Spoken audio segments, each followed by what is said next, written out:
Dans cette petite vidéo, nous allons voir comment importer, une première méthode pour importer un questionnaire à l'intérieur d'un cours Moodle. Dans Moodle, on a la possibilité, donc je vais déjà rejoindre un cours, je vais aller dans Moodle, je vais attraper par exemple ici Atelier, et on a la possibilité dans Moodle d'ajouter un questionnaire. Ce questionnaire, on va ensuite intégrer à l'intérieur les questions les unes derrière les autres. Ce n'est pas forcément des plus pratiques. L'une des techniques plus rapides consiste à importer une banque de questions. Tout ceci, quand je suis dans le cours en mode édition, il ne faut pas oublier d'activer le mode édition évidemment, je vais pouvoir rajouter une banque de questions. Une banque de questions, ce sont des questions qui vont pouvoir intégrer par la suite plusieurs tests. La banque de questions, donc les questions peuvent être réutilisées dans différents tests. On verra par la suite un autre moyen, un autre format en fait, on va voir qu'il y a plusieurs formats.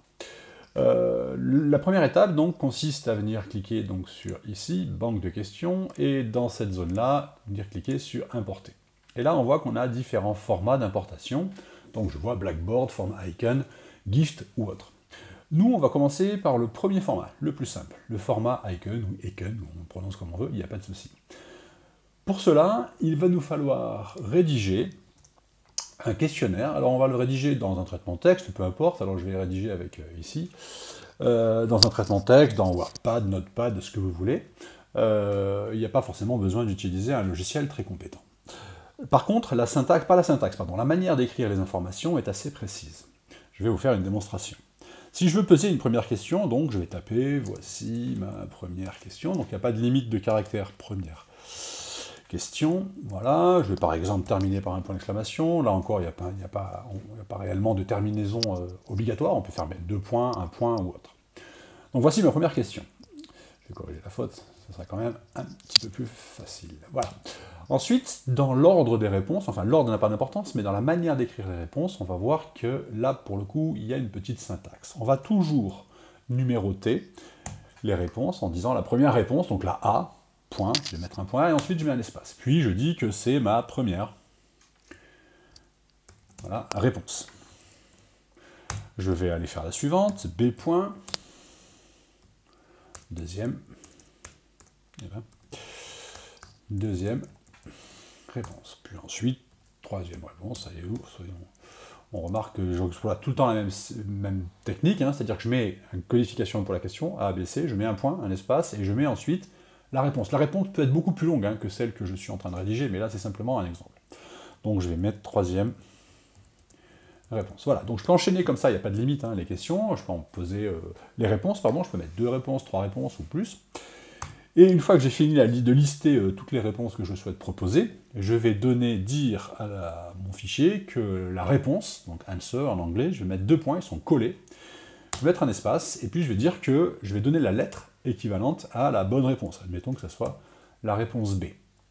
Une fois que j'ai fini, donc ça c'est ma première question, une fois que j'ai fini ceci, je vais laisser une ligne vierge, et puis je vais attaquer ma deuxième question. Voilà, cette fois-ci je la termine par un point, j'enchaîne les mêmes techniques de rédaction, A point je vais dire que c'est oui, et B point je vais dire que c'est non, et je vais dire que la bonne réponse, answer en majuscule, est la réponse A, admettons. Voilà, je vais pouvoir constituer comme ça tout un panel de questions ou de réponses. Et de réponses, pardon, ou, c'est pas de ou, il y a de questions et de réponses qui s'enchaînent exactement comme je le présente ici. On peut, pour ce faire, dans un seul fichier, mettre beaucoup de questions. On peut intégrer aussi, importer plusieurs fichiers après coup.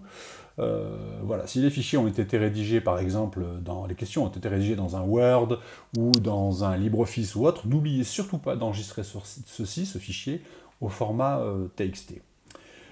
Je vais vous montrer quelque chose que j'ai l'habitude de faire. Donc moi, voilà, c'est un vrai fichier, on va dire, que j'ai formaté. Et j'emploie des petites conventions, donc qui sont plus pour moi. Quand je rédige ici un questionnaire, ici j'ai des questionnaires de début de formation et de fin de formation. Mais mon questionnaire, lui, il est complet. Toutes les questions se suivent les unes derrière les autres. Et la petite convention que j'ai utilisée, qui peuvent être adaptées, c'est que quand il s'agit d'une début de formation, je mets un D, je mets un symbole qu'on appelle le pipe, donc une barre verticale, et ensuite je rédige ma question. Et toutes mes questions sont toujours formatées avec ce petit codification qui m'est propre. qui veut dire que c'est des questions soit de début de formation, soit des questions, on va le voir plus loin, voilà ici, des questions de fin de formation. Donc ma convention, c'est dans la rédaction de la question, je vais pouvoir identifier mes questions de début ou de fin, ou d'exercice, ou de mise en application, par des codifications sur une seule lettre. Voilà, donc ça c'est la méthode pour construire le fichier. On remarque que c'est toujours construit selon exactement la même technique que celle présentée ici. Je vais maintenant revenir ici, et dans cet écran, je vais lui dire que j'utilise le format Aiken, qui est ici. Je vais faire glisser mon fichier texte, exactement celui que vous avez vu, voilà, il est automatiquement importé, et je vais cliquer sur Importation. Et là, on voit toutes les questions qui sont importées. Donc toutes ces questions, j'en ai 20, sont importées, on ne va pas dire en vrac, mais sont importées les unes à la suite des autres, et elles sont bien codifiées, telles que moi j'ai voulu les mettre, c'est-à-dire avec l'information que c'était une question de début ou une question de fin. Puis ensuite, la question. Je vais cliquer sur Continuer. Et là, je viens donc d'alimenter toutes les questions propres à ce cours, en début ou en fin de formation. Avec cette banque de questions, je vais pouvoir maintenant définir un test. Une fois que mes questions ont été importées, je vais dans mon cours créer un test. Je vais me mettre ici à la fin, je vais ajouter une activité ou une ressource, je vais chercher celui qu'on appelle test, qui est ici, je vais lui donner un titre, je vais l'appeler premier test tout simplement, éventuellement une description. Ok, je peux choisir d'afficher ou non la description sur la page d'accueil, je peux définir si oui ou non je laisse un temps imparti pour répondre. Le type de note, ok. Est-ce qu'il peut faire plusieurs tentatives? Est-ce que la personne, voilà, la note pour passer, alors là je crois que j'ai 10 questions, donc je vais dire que la note pour passer le test c'est 5. Voilà, la mise en page, ça c'est important pour les portables, il faut toujours penser à mettre que toutes les questions sont affichées sur la page, c'est-à-dire que là j'ai 10 questions qui vont s'afficher. Je vais peut-être regarder l'achèvement d'activité. Donc le suivi d'achèvement, soit les personnes peuvent elles-mêmes décider d'achever leur activité manuellement, soit je vais définir l'activité dès que les conditions ici, soit que le test est terminé, dès que les conditions suivantes sont remplies, je peux par exemple dire qu'il faut qu'il atteigne certaines notes ou autre. Bon, pensez à ça, c'est pratique, ça évite des oublis de la part de l'élève. Du stagiaire. Je vais voilà, m'arrêter là, et donc je peux régler d'autres caractéristiques, et une fois que j'ai fait ceci, je vais faire enregistrer et afficher. Quand je suis à ce niveau-là, je vais non pas ajouter une question, mais je vais cliquer ici sur banque de questions. Et dans banque de questions, je vais pouvoir ici sélectionner toutes les questions que j'ai repérées, dans mon cas, par la lettre D, puisque c'est le premier questionnaire, le test de début. Hop, je sélectionne toutes les questions qui ont D. J'aurais pu faire un filtre aussi avec un tag, histoire de lui dire que je prends que les D, mais comme il n'y en a pas beaucoup, je fais ça. Donc, une fois que j'ai sélectionné toutes mes questions, voilà, je vais, avec la sélection, tout en bas de l'écran, les déplacer vers, et là, dans déplacement, je vais choisir de les déplacer vers mon premier test. Et je fais déplacer vers.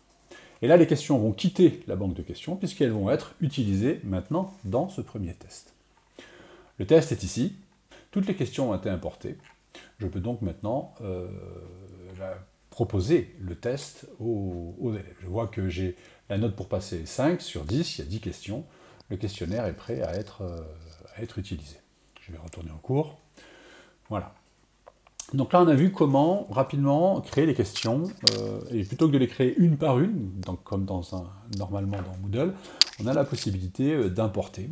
Et le premier format d'importation qu'on a étudié, c'est le format Aiken, qui est pour moi le plus simple à mettre en œuvre. Ce n'est qu'un QCM, il ne peut faire que QCM, il ne peut pas faire autre chose.